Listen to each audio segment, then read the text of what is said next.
And we back at it. We just here. Hello, ladies and gentlemen. Welcome to SAUNAIE. I'm your host, XO. And we're going to get into today's show. We're just going to hop right into it. Introduce my guest. He's here. We here. We both chilling in his home.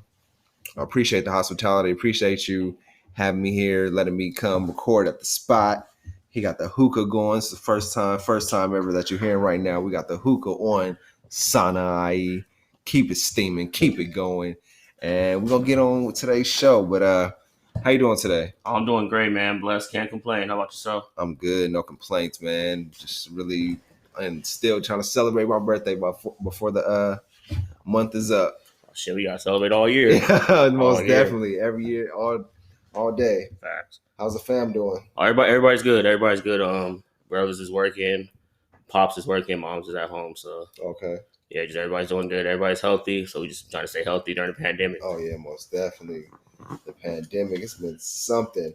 How did it affect you when it first came around? Let's say a year ago now. A year ago, last April. How was it for you and yours? Luckily I got to DJ right before I left. I went to Orlando. Mm-hmm. I DJed for my friend Isaac and Emily, their wedding. Okay. So I got one big gig in before the pandemic started. So I was getting ready to go to South Dakota, trying to network out there in Sioux Falls. So I got my boy DJ Speakeasy is out there on the radio. Oh, that's a nice DJ. I like that. Yeah. So me and him used to do KSDJ at South Dakota State. So how was it's like so many questions I want to ask you right now. Like continuing with that about the wedding and then jumping into South Dakota State. What made you transfer to South Dakota State from Cal State Northridge? Well, when I was at Northridge, I was partying way too much. Honestly, didn't go to class. Class was secondary to me. Mm-hmm. So I got the house for the first time. So shit, a nigga went wild. Yeah. And honestly, wasn't ready mentally. I was ready physically, but mentally, I was just immature. I felt like I wasn't ready I didn't know what I wanted to do. I mean, that's how it is though. Like, especially like being fresh out of high school and going straight to college, being on your own by yourself. You don't know how to be an adult yet or how to be out on your own. Cause you're like, yo, I got this freedom. And that once you get that taste of that freedom, you're like, yo, nobody's responsible for me or nobody can tell me what to do. I can have my own freedom to do what I want, stay out all night, party, not go to class and do things like that. Trust me, I was the same way because it's like once you get a taste of that, it's like shit. This is lovely. This is life, especially being in college. Yeah. It's a whole the college environment is different. It will suck you in to where you're like you want to party all the time because there's parties every day. Every other night there's a party somewhere with a fraternity. Or there's some basketball party, or there's party with the friends, or some type of event going on within college, and it distracts you from the main purpose at hand. Especially if you wasn't dedicated in high school and like focused on school in high school, it'll rip you apart. But so you say you was partying, wasn't going to class. How did South Dakota State become in the picture? Well, my boy Zeke, he played football at Bloomington. We went to high school together. He was a couple years younger than me. So he ended up getting a scholarship to South Dakota State for football. Oh, that's dope. So he was going to go to Arizona State or Cal, but South Dakota State kind of swooped in out of nowhere. Mm-hmm. So he ended up going to South Dakota State. He was there for a year already. Okay. So I asked him, hey, how was it? He's like, oh, it's cool. Honestly, I was like, shit, I need a place to go. Right now, I was trying to be at home. It was hard to get, at that time, 2013. Yeah. Early 2013, it was hard to get a job out here. Mm-hmm. So I was scrambling to get jobs, doing the agencies. I was doing the car auction, so like stuff like that. So I was like, fuck it. I took a leap of faith. I didn't know what South Dakota looked like. I didn't even know Mount Rushmore was in South Dakota. Oh shit, for real? Yeah. So it was like I knew nothing about it. Yeah. I just went off of word of mouth. So I was just like, shit, might as well go. How long did you stay in South Dakota? I was out there from 2013 to 2016. Damn. Oh, that's 3 years. That's not bad. How was it when you first went? Like when you the first week out there, how was it? Definitely a culture shock. Wasn't used to being in a small town. I was probably the first black person a lot of people met. Like legitly. Like some people said they graduated with 20 people. Damn. And they only knew a black person because like either they were adopted by a white family or they're half black, and then it's just they happen to just live in the town. Okay. How did that affect you going there? Like knowing that, not knowing like you was probably the only black kid around in town, probably. Honestly, I'm like an embracing person anyway, so it's just like I was going there with like a positive attitude and stuff like that. And I mean, I dealt with like just like different like just tendencies of the Midwest that I wasn't familiar with. Then just dealing with just people's just dialect is different. They speak more Canadian.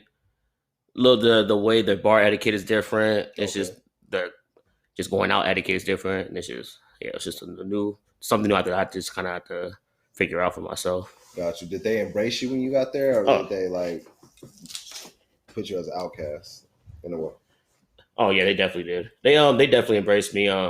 Everybody knew Zeke already, so honestly, me and my boy Ronnie, he also came out there from South Carolina, so he didn't like it out there, so me and him ended up meeting up in South Dakota. So like we just hung out with Zeke for like the first month or so, and then we just hung out with all the athletes because usually the black people were either there's a few sections of black people, but for the most part, all the blacks were athletes. Okay, I got you, which makes sense. Yeah, most definitely. So let's jump back onto the COVID talk. What did you learn so far about last year yourself with the whole pandemic and everything?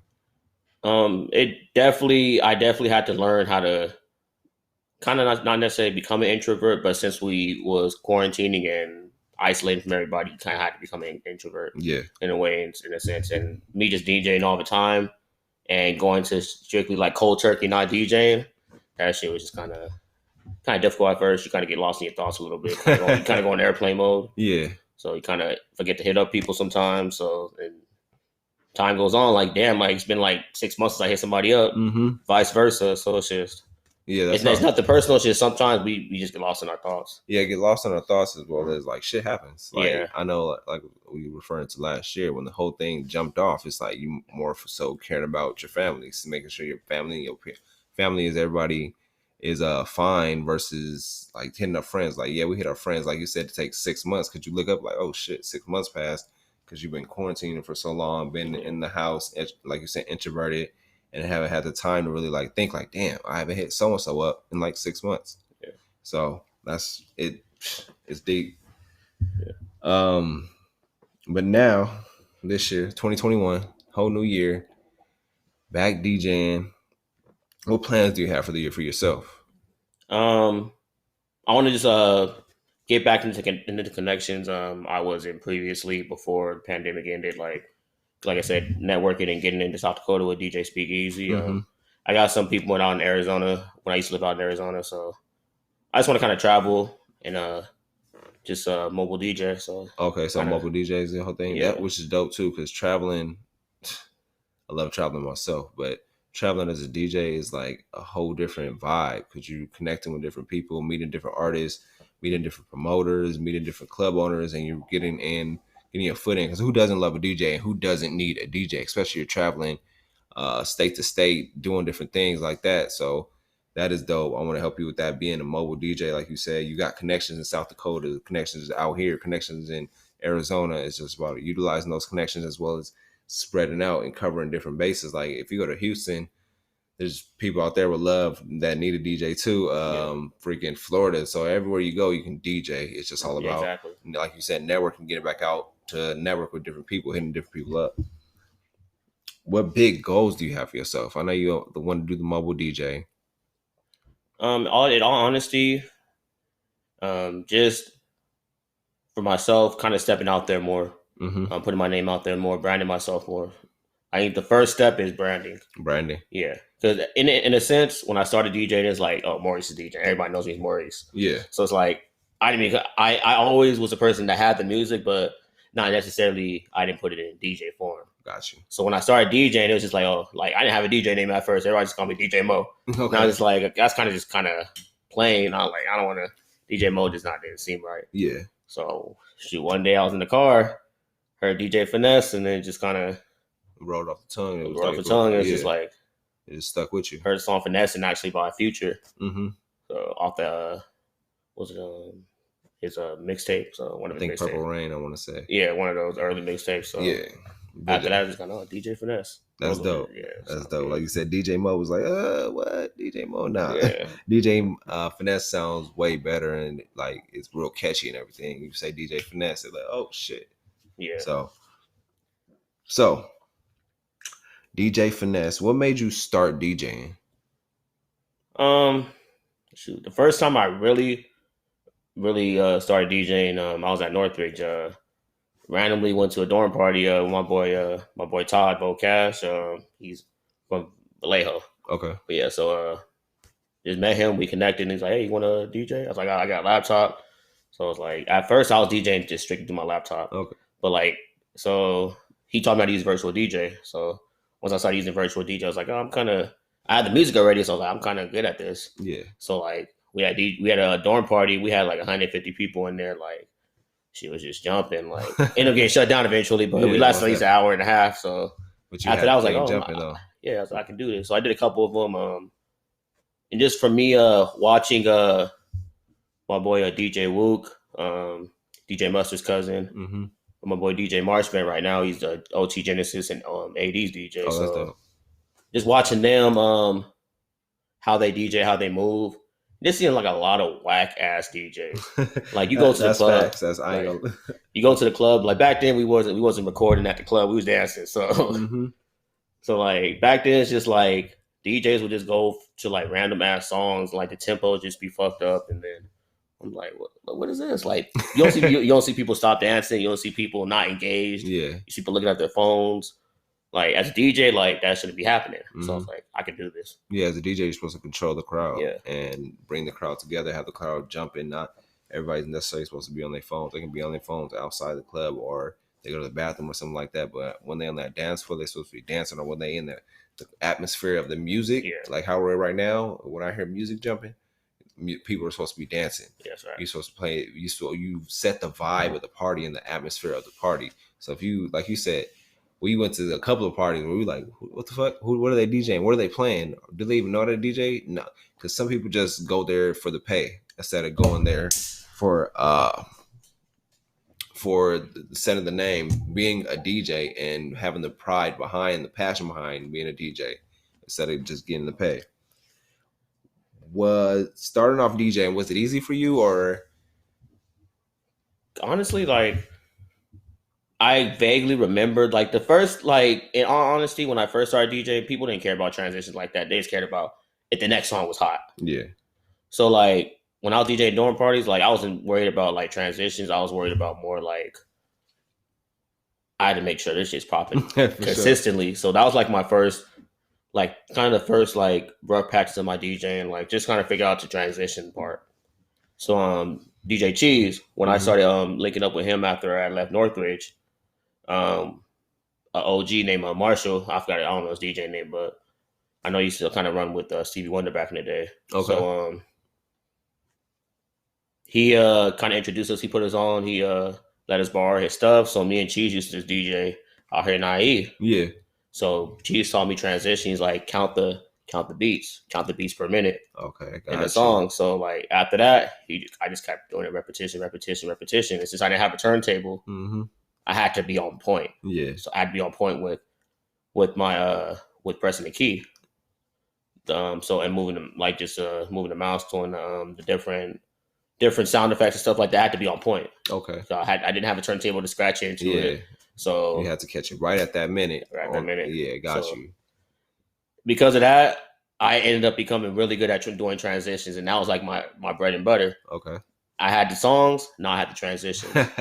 So now, like, doing more and more parties, I learned how to DJ. I have DJ etiquette. Going to parties, like, you kind of learn there's different modes in the party. Like, the beginning is kind of like not turned up songs, but like songs that get you kind of started, get you grooving and stuff like that. Warm-up songs. Warm-up songs, yeah.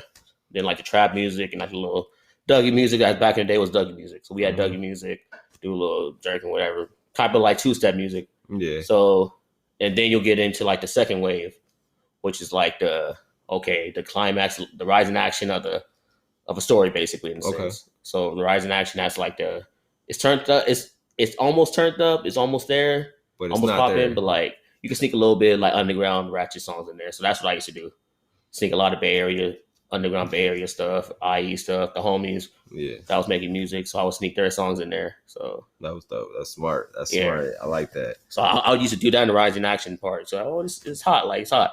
Like he already did good in the beginning. So keep him going. If it sounds good and people are drunk, people are lit, people are gonna dance to it. Most definitely. So that's what I do.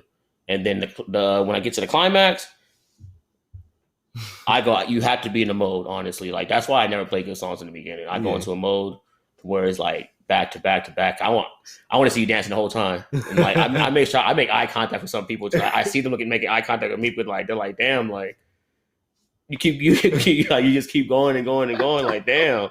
Like that's happened to me before. They just keep laughing. I just like it's just me. Yeah, man. So, I feel you just got to keep playing that fire back to back to back. Like especially like you said, when you get to that climax, you want to steady keep dancing. And I like that how you like made it like it was a movie. How it start off with a warm up, then you get the rise in action, then you get the climax, and that's how it really is. I didn't even think about it.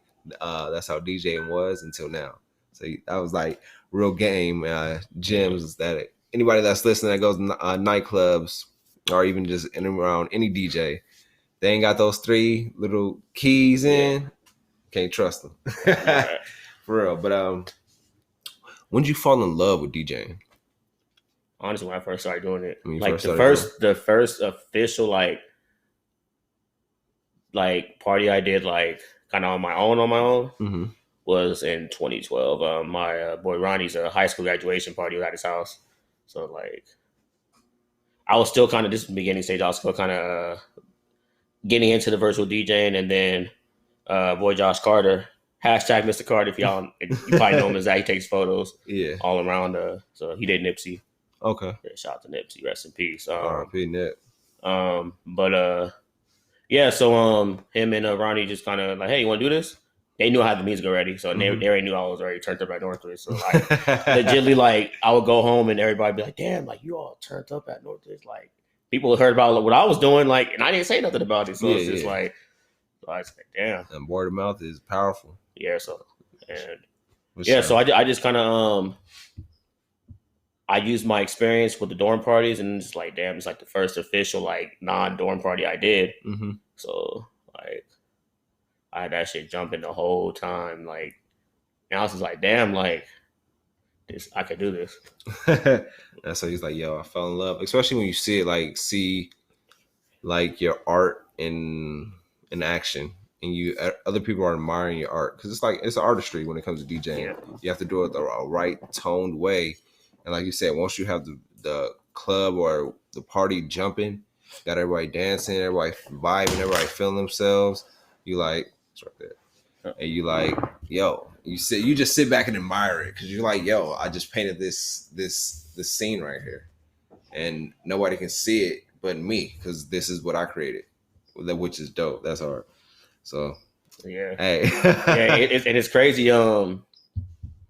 My goal, honestly, like in a sense, I honestly have never had a bad DJ set. There's shit that's happened that like fucked up shit happens, like technical shit.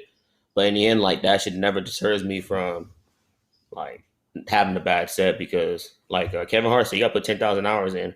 That's facts. If you really love something, you got to put 10,000 hours in that. Put that time in, man. So that includes like downloading the music, knowing exactly the cues of the songs, because that's the one thing I learned also is cue of a song, because certain songs have certain beat counts, like so. Most songs start off with an 8 count. So Mustard usually dun dun dun. He loops it again. And they'll do dun dun dun dun. Mustard on the beat. Gotcha. So some people do 16 counts. So 16 counts is usually a DJ intro. Okay. So a 16 count will help you transition to the song. So if you ever notice why a song is taking too long to start when you're at a party, it's because it's a DJ intro. Gotcha. Yeah. So it's just looping the 8 count basically. Some people do 32 counts because they want to talk in the middle of it. So I had to learn. And then the baby shit, he has a 1.5 count. He just kind of, the beat starts and he just starts rapping. So like, legitly, like you have to learn how to like know what a song sounds like, study artists, study the the rhythm of the music. Like, I feel like DJs should isolate themselves and really listen to music. Yeah. Every genre. What you got to is like you said, you got to put them 10,000 hours in with anything that you're doing, especially when it comes to your craft, your passion, and DJing. DJing is not just setting up a laptop, plugging into some speakers and going through the songs like that. Like, yeah, you can do that in the beginning, but if you really love what you're doing, love being a DJ, and love the vibes that you create, love the art that you're creating, then you, like you say, you study the game, study the passion, and you start reaping the benefits in the long run.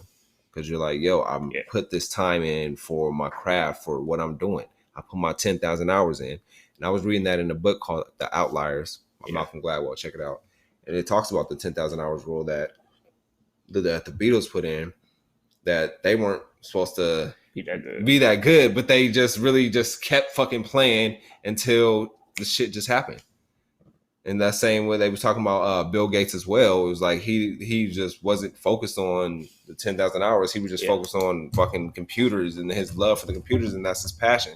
When it comes to your passion, you don't count the time, count the hours. You just do the work. You don't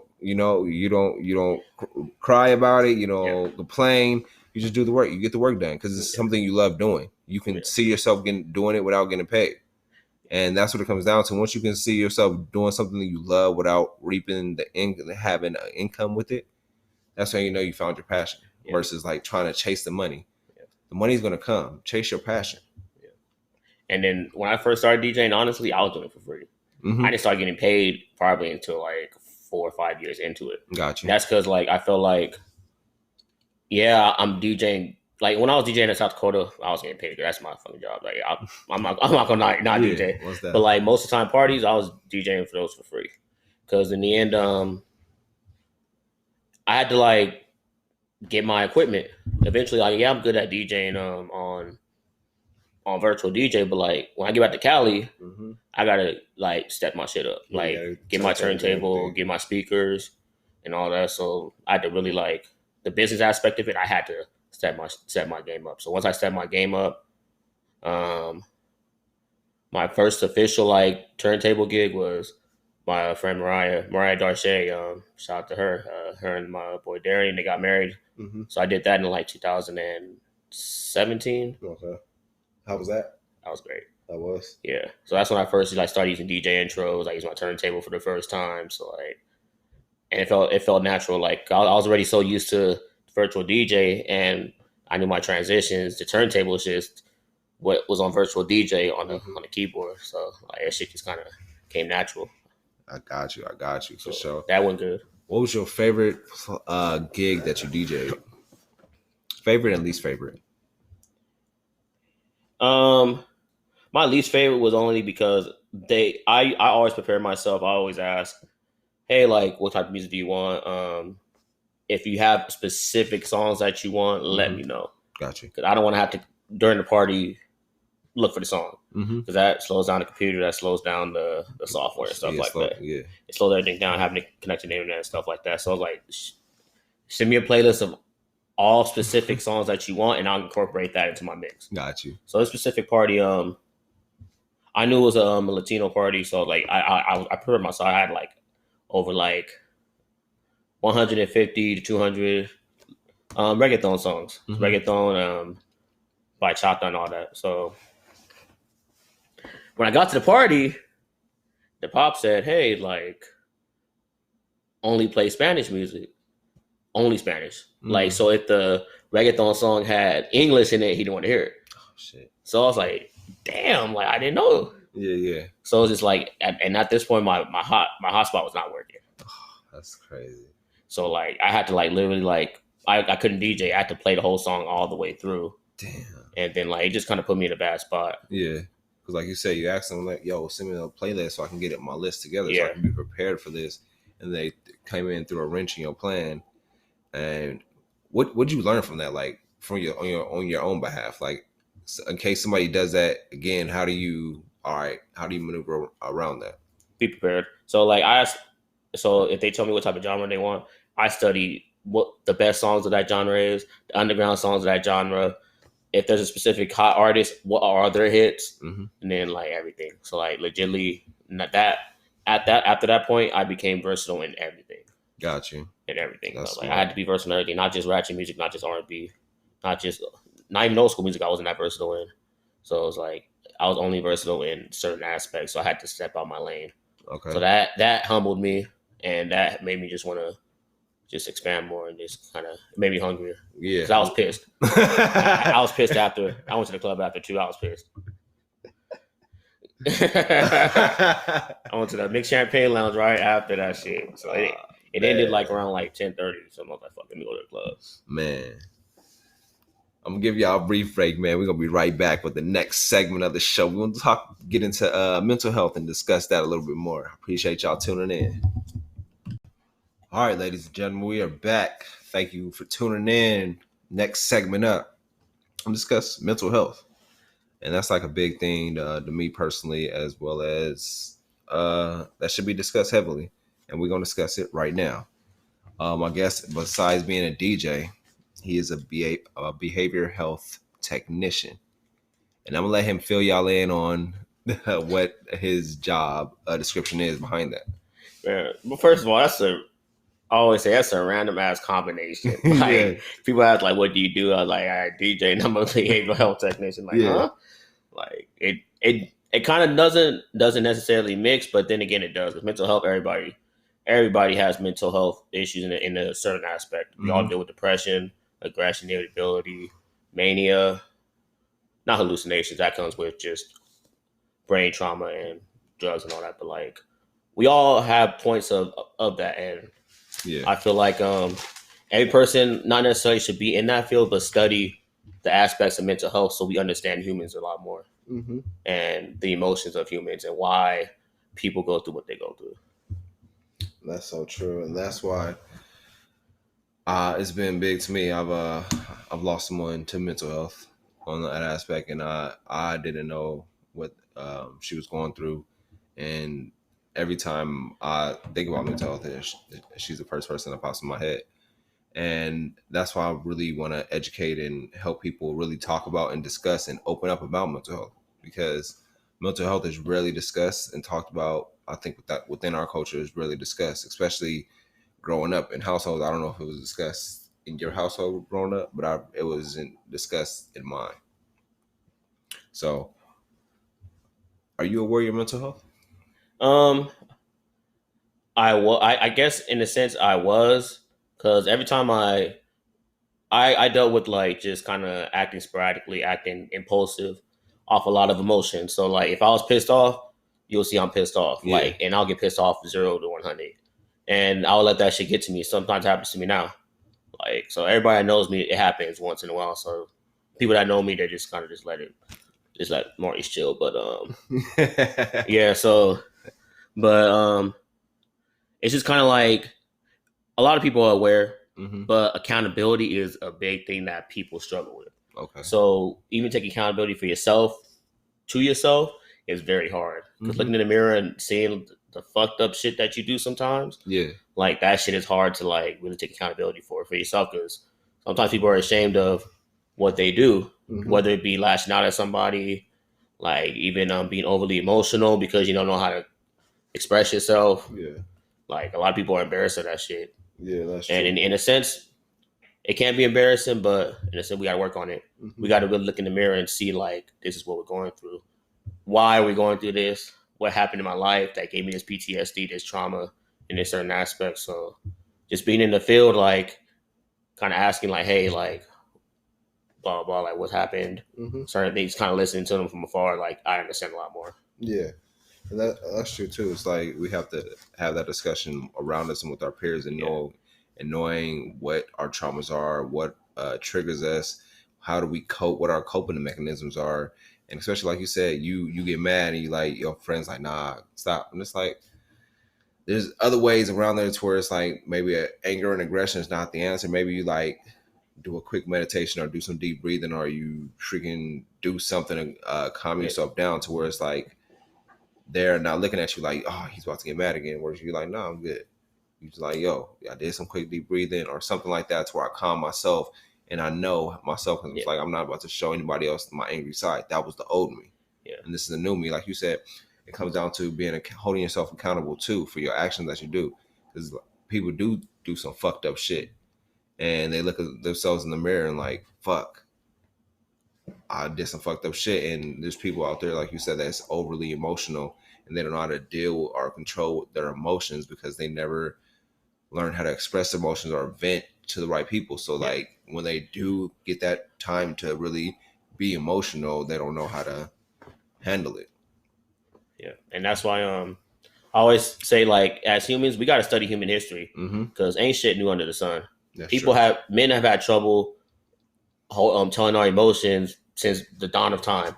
Cain and Abel. Abel had trouble expressing his jealousy towards his own brother. Yeah, that's Cain. crazy. So it's just like, since he didn't have trouble expressing himself, he ended up lashing out, killing his own brother because he was jealous of what God had for him, and what he didn't know God had for him. Maybe he wanted him to be a hard worker. Maybe he wanted Cain to go through that hardship so that way he could be stronger as he got older, and more knowledgeable as he got older. He could have been way more wiser than Cain, than Abel. I mean, so it's just like, in the end, like it's been happening, but as humans, we gotta study that shit because once we study it, every point in history, men have been prideful at doing emotions. Even women, like all the trauma and shit that they've gone throughout history, like that PTSD, like it gets them hard to express themselves because they've been done so wrong. Children have been mistreated since the beginning of time.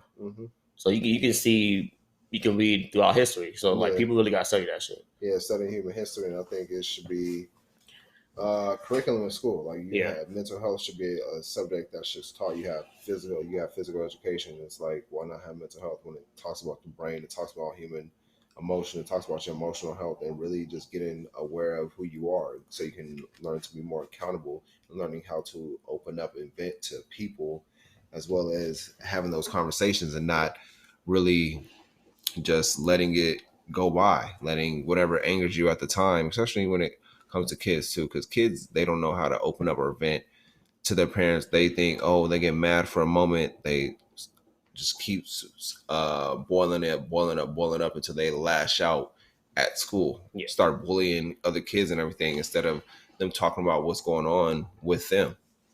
And it's just having that door and that class where, like you said, studying human history as well as studying mental health of different human beings, and having those classes. So. And it's crazy. Segueing off of that, I did watched a YouTube video, and it explains why Black people do certain things, why Black people are scared of certain things, why we're scared of police, because police used to be slave catchers. Why we running from the police, because police used to be slave catchers. Yeah, we've always dealt with racism within that system. So because of 300 years ago, we're conditioned in our mind, like, oh shit, the police, like, damn, my ancestors doing the same thing. Like my generation, like my grandfather was born in 1917, my great grandfather was born in 1890. So 3 generations down was slavery for me. So like, to even like just think about that, like, and how the shit that they went through is the same shit that, not necessarily like technology wise, and times are different, but in a sense, the foundation of it, we're going through the same exact shit. Damn, that's crazy. Man, so that just threw me. That's like, I'm glad you threw that in. That just threw me off the loop. Like you said, just 3 generations removed from it. And that's true. Like you said, the police were slave catchers. That's what they start off as. So anytime you see him, you're like, yo, you ready to bust a move and go. But it's like, that's just a generational, I want to say, trauma in a way that just carries on. Generational trauma. Yeah, and that just carries on. In a sense, it's a generational curse. Yeah. In a sense, we're always gonna be blessed by God, but God cursed His people for a reason. Yeah, and we just gotta deal with that shit. But in a sense, we always got hope. We always got that sense of hope because we got Yahshua and we got Elohim. So once people realize that, it'll give them more positive outlooks on a lot of things, and all that negativity will just start to slowly, like, just not necessarily go away all the way, because we're humans. Yeah, but you'll know how to deal with it. Yeah, and that's what it comes down to, dealing with certain things that life presents to you, especially when it comes to mental health. I think we skipped over the question of your job description. We just we really went, because I know you was like, that's a weird combination of being a behavioral health technician and a DJ. So, want to fill the people in on it? Yeah. So what I do, basically, we're a social rehab facility. So we deal with clients that are on public guardianship or not public guardianship, but they lack certain ADLs, which are activities of daily living, which is your hygiene, your work ethic, communication skills, appropriate social boundaries, and stuff like that. And they're all personal goals. So we have, as staff, we basically, we give them medication in the morning. So we're in charge of the medication. We're in charge of prompting them and redirecting them to go to groups. So we have groups like triggers, money management, communications, physical fitness, and then they have a morning process and evening process. So they start the day off stating what their goals are going to be. At the end of the day, they express if they accomplished their goals and what they did. Did they do the hygiene, the laundry, clean their rooms, the chores, and stuff like that? Okay, that's nice. Yeah, so we kind of have to go through that and then jot down the behaviors. Okay, okay. How'd you get led into that job? Honestly, my brother Jason, he was working overnight staff with them. He had left Arizona earlier, so he ended up getting a job there. So I was just like, shit, is there a job open? He's like, yeah. He's like, yeah. I already dealt with doing mental health with kids. So I was like, adults may be different, but I mean, hey, I can do it. So I did it before. Okay. So I did that, and then they said, are you available? And I was like, yeah, I am. So I started working like 2017. Okay. Or 18, 2018. So 3 years solid. Yeah, sure. almost 3.5 years now. That's dope. So you say you was working with kids when it dealt with mental health. How was that? How? I never knew, like, as a kid, like, like we have attitudes and shit like that. Mm-hmm. They always say teenage girls have fucked up attitudes. Like, why are they angry? Mm-hmm. So working with kids, like, I started to figure out why the hell they're angry. So it made it more understandable and you become more empathetic on their situations. So like, you like, damn, like they went through sexual abuse. They went through verbal abuse. They went through physical abuse. Some of their families incest. They deal with incest. Some families deal with murder, domestic violence. So it's just like, damn, I had a kid, he was in the cartel. Like, he legitimately came to America and got caught up because he was traveling across. Damn. So it's just like, shit like that. So. That's crazy. And like his family, like, it's just like shit like that. Like, there's stories. And different stories about different childhood stories. And you never know, just like living in where you living at, you never know. Like, everybody has a different story, especially when it comes to children. Children go through a whole lot. Like you said, the kid, he came through, his family had to be in the cartel. And then other people deal with domestic violence. Some people deal with sexual abuse, physical abuse, verbal abuse. It's just different things that children deal with and they don't know how to cope with, and they don't know how to vent, so they just lash out. Yeah. So I know that was just like a whole new world that you stepped in yourself. And I appreciate that you did that, though. It helped as much as you could with certain kids that you was able to touch and reach and whatnot. Because I know that's big. Yeah. That's big. That's real big. Do you think childhood trauma affects your mental health as an adult? Yeah. Because we're a product of what we go through in our environment. So if you're in a fucked up environment, there's obviously people that prosper. Mm-hmm. But we're always gonna have those traumas. Like, even the people that prosper, they get out the system, get out there, the fucked up environments. They still have certain things that trigger them. Yeah. And they kind of put it aside, because they put it aside that's the reason why a lot of them got through it, because they put it aside. Mm-hmm. And sometimes that shit comes up when you're an adult. That's why as an adult, you can get into relationships, get into different friendships. Like, oh shit, like, I'm really acting like this. Why am I acting like this? And you forget, like, oh, I went through this. Yeah. But like, it takes people talking about it, like going back to that. But a lot of times, like, we kind of push it to the side. Mm-hmm. But in a sense, it's still in us. There's shit that I still push to the side that I need to work on. That happened in childhood? Yeah, so it's just like, why do you still feel like you push it to the side? I don't know. It's just sometimes you just feel like you can do it on your own. Damn. Yeah, it's just sometimes it's pride. Pride. I feel you. Pride will be a complete downfall. To me, pride is obviously one of the 7 deadly sins. But it's very. It could be very beneficial to us in a sense, but it could also be extremely detrimental as well. So and that's true. It's like we all got that pride that I can do it on my own. I can do it myself. But it's like letting go on that pride and really just like, yo, there's no I in team. But they usually say, I mean, that's the little whole phrase, but it comes down to like anything we do, we always need a team to help us out and support us. Yeah. And really uplift us, especially them down days, those rough days where you need somebody a shoulder to cry on. Like that's why you win in championships like in a team, especially I think solo sports, there's still teams when it comes to freaking NASCAR, freaking tennis. They got teams, they got a captain, they got a coach or somebody. When it comes to boxing, it's all a team around them. So at the end of the day, you need that team versus think about it's like we all got that pride thinking, oh, we all can do it, I can do it on my own. But us trying to do it on our own really delays our time. Yeah. Or we can deviate this task or deviate this to do have somebody else do it whose focus is on it versus my focus being in 7 different areas and I don't have the time to focus on this right now, but somebody else does. Yeah. So Justin, I know how it is. And you're also right that like the childhood trauma affects you as an adult, especially stuff that goes in childhood.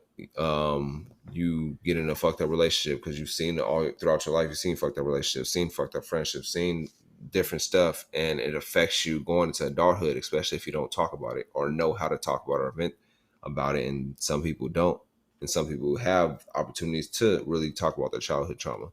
But childhood trauma digs deep, and it does really affect the mental health of an adult if they don't really treat what's going on in your profession.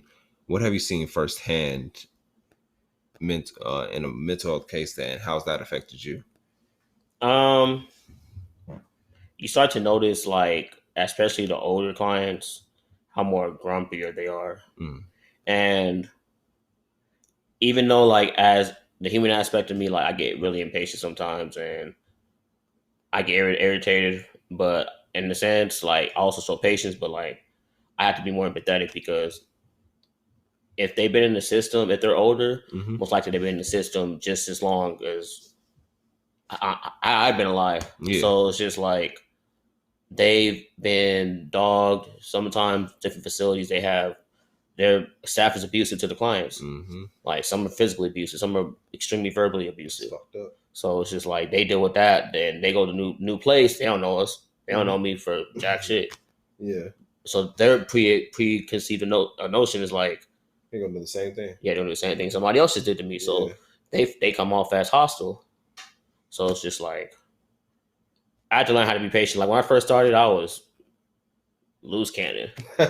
So like I didn't obviously disrespect them, but like maybe in a sense I was just too stern. Not being properly assertive. Got you. So I had to learn how to. I don't have a degree in it. I never studied it in school. So like my experience with mental health came from my job. Yeah. So like I came in not knowing anything about it. You just learned firsthand. Firsthand, yeah. So like I had to learn how to be patient, learn how to be more empathetic. Actually get to know the person. Like, hey, why are you like this? Yeah. Okay, if they're like this, what can help them? So what I do, I tell them be accountable. Like my main thing is being accountable, being honest to who you are. That's facts. So, I like that. Be honest and accountable to who you are. Yeah. So like Maya Angelou said, like when people show you who you really are, you gotta believe who they gotta believe them. So it's just like that's facts, man. We getting down to the tail end of it. Just a few more questions on the mental health, and we're gonna jump into another segment. You think mental health should be required in school? Yes. Okay. Honestly, it should be required when you start kindergarten because that's when that age we develop a lot of our tendencies into our teenage to our adulthood. It's from that early adolescent stage. So it should be taught, but in obviously a simpler format. But like, hey, like, how do you express anger? How do you express, and have like little pictures and stuff, like how do you express anger? Like it'd be like smile when you're angry, or talk about express why you're angry, and because in the end there is appropriate anger. Yeah, anger is necessary. God gets angry, so if God gets angry, his children will get angry as well. Got you.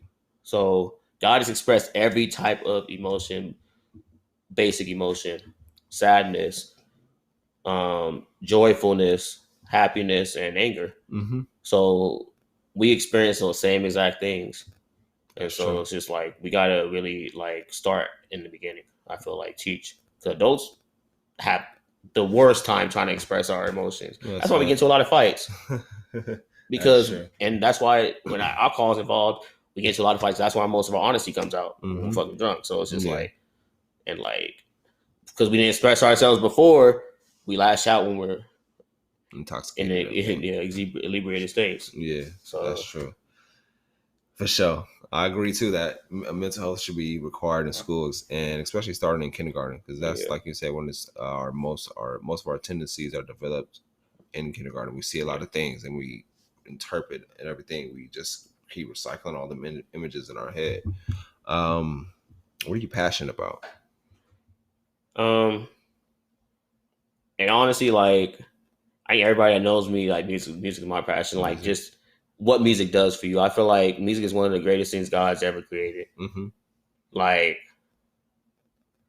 because like the way music makes you happy, music brings out every emotion in you. That's every emotion in you. So music, in a sense, has a lot to do with mental health as well. Got you. So like, eventually, I want to kind of have like a nonprofit to where like I incorporate music with mental health. How music can help cope. Music can help you cope. So like, whether it be like, even like if people are interested in art, so art is a form of music as well for me. Yeah, silent music, because you painting music, you're drawing music. So people that want to do that, maybe they can make album covers, or they can make covers for somebody. Yeah, so we're gonna talk. We're gonna somebody talk wants to off DJ the mic about, because I got some that I'm working on. But we're gonna talk off the mic about that. Yeah, for sure, so it's just like so it's like something like that. So people want to DJ, people want to play instruments, people are angry, maybe playing the horns. Yeah, the horns, people use the horns for war. Yeah, so maybe you can express yourself through music like that. So maybe an emotion that you're feeling, you could use that instrument to help you cope. Got you. What do you feel your purpose is? I think learn. I feel like me myself, I'm a learning experience in general. So either I feel like I'm here to teach what I've learned, and the stuff that I went through and the stuff not to do from my aspect, or maybe just people see me from afar, like, hey, like, kind of what he's going through, like, maybe I can use that.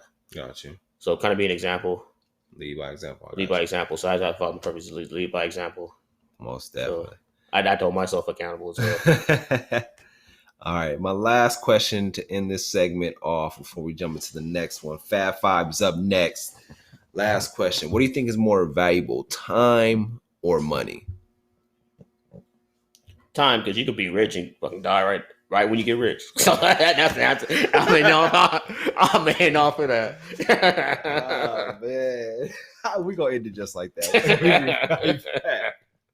Next up, Fab Five. Last segment of the show, man. I want to thank everybody for tuning in.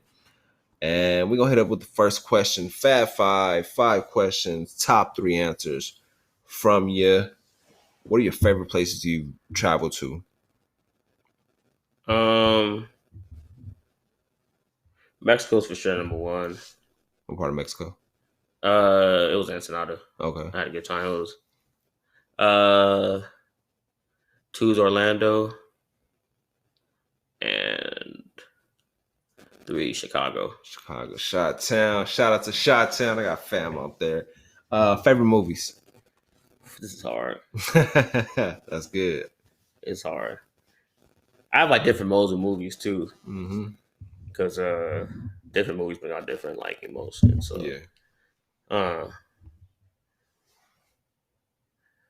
I do feel like for sure Lion King gonna be up there. Lion King definitely gives good life lessons in general on how you should not treat people. Yeah. Lion King 2.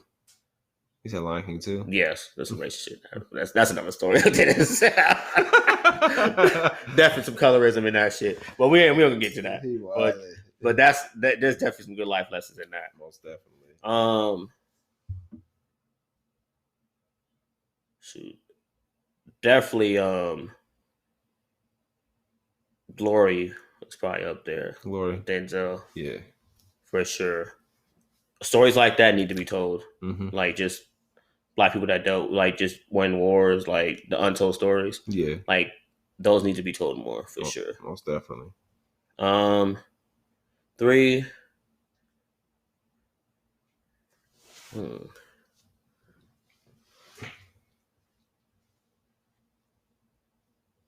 I just watched the movie the other day. I was like, damn, this shit might be one of my favorites for sure. I'm going Money Talks. Money Talks, Chris Tucker, Charlie Sheen. I have a lot more favorites, but like it's just 3 from different genres. Yeah, most definitely. I was just talking about that one on one of my episodes, telling people to watch Money Talks. Money Talks is a good movie overall. Top 3 foods. Oh, for sure, quesadillas is number 1. Quesadillas, for sure. I'm about to grab some tonight. I'm like, damn, so like some meat. I can eat those all the time. Shoot. Pizza got me sushi's number 2. For sure. Sushi, I love sushi. I'm thinking like, who has the best sushi in the IE2? That's kind of hard. Oh man, I for sure rather go to like areas more closer to water. Okay. To get sushi because you get more fresher sushi. Gotcha. For sure. 3, my mom's macaroni and cheese. Mom's homemade mac is always a win. If anybody that knows me can vouch for that. For sure. Most def. Top 3 shows. Damn, it's gonna be hard too. Gotta get you. Prison Break is number 1 for me. That shit was cold. That shit was instant. Shout out to my nigga Michael Schofield. One of the coldest niggas to ever be on TV. My nigga Michael Schofield for sure. I'm gonna put you on another show that's on Netflix. It's called Wentworth. Yeah. Have you seen it? I heard about it. That shit is the coldest shit ever that I've seen. Check that shit out. Every episode will have you hooked. If you listen to this right now, check out Wentworth. But the other 2? 2, Power is number 2. Power. Yeah, shout out to 50. 50's a genius for that. Yeah. He definitely revived his career with that, for sure. Power is dope. That was definitely a power move. No pun intended. No pun intended on that. 3, shoot. High key Snowfall is getting into that 3rd range. It's not Snowfall. I still Narcos might be number 3. Narcos. Yeah. The thing about Snowfall, I gotta catch up. Everybody keeps telling me Snowfall, but it's like I gotta really binge Snowfall. So I'm gonna have to binge Snowfall because I know Snowfall's some heat for real. I think it's because of Hulu. They got commercials. Commercials fuck up the whole vibe. And shit. Like, and people always go on Netflix, and Netflix don't have commercials. Mm-hmm. So like a lot of times of the shows that don't have commercials, like they tend to get watched more. Yeah, most definitely. So I might have to get the Hulu without the commercials and ads and shit. Ads fucked everything up. Like, man, you be into a good part. Like even with the movie apps, like to have ads. Like when you trying to Tubi, like be trying to watch a good ass movie, watching shotters and shit. Mm-hmm. They about to get killed and like fucking ad comes on. Yeah, so that should fuck everything up. That's just whack. All right, my last question: top 3 books you've read. Books. For sure, Hurricanes is number 1. Hurricanes, I've heard of it. What's it about? Rick Ross's biography. Okay, I got to check it out. Really good. For sure. Really good. Like, actually, it made me respect Ross a lot more. Okay. Like I already respected him. We have the same birthday, January 28th. Shout out to that. But I knew him as a rapper. He's one of my favorite of all time. Gotcha. His catalog to me is top 5. Yeah, most definitely. So, but like I didn't know him as a person. Like people say, oh, he's a Officer Ricky, but like. You understand what he went through. You understand why he thinks the way he thinks, why he raps certain lyrics. Yeah, most definitely. So now I understand because it's in the book now. Like, okay, that matches up with this. Got you. So like, it made me respect him a lot more. Okay, so Hurricanes, I'm gonna have to check it out. Let's see. 2 is Russell Simmons' book, 12 Laws of Power. 12 Laws of Power. Yeah. All right, write this down. Hold up. Because books, I'm a big book head. So I'm like, let me read some books. Hurricanes. All right, got that. 12 Laws of Power. What else? And 3, the Monster Cody Scott book. Monster, the autobiography of a LA gang member. That's interesting. So why those last two? Monster Cody Scott. I was always interested in LA gang culture in general, like because you got family members in it, like we're always around it. Yeah. So it's just like, why? Where did it come from? Why it happened? So like, as kids, middle school, we used to fucking watch Blood Crip documentaries all the time, Blood music videos, like yeah, shit like that. So on fucking YouTube, MySpace and shit like that. So like, as I got older, I started like, why is this? Like, why is that? So like, you start to know like, why are we confined in these certain areas? Why is this street belong to this to this group? So like, reading that book, but the at least Monster Cody, like made me understand like, okay, like because of his environment, this is why he had to go through these things. This is why it happened. Got you. Yeah, so. And you said 12 Laws of Power, yeah. Russell Simmons book. My dad is a bookhead, so he has like thousands of books. Got you. Like I'll show you the library after this. But yeah, so my dad reads a lot, so he always gives out books. Like some of these crates of books right there, you can see Pop books and magazines. So he has Ebony magazines, comic books, and all that. So my dad's a big reader. He's a pastor as well, so like he had a bunch of books. So I was like, I want to read some books. So I had a book on the guy that created Ebony magazine, Jet magazine actually. Yeah. That I had to act like a lady, think like a man. I ain't reading that shit. That's wild.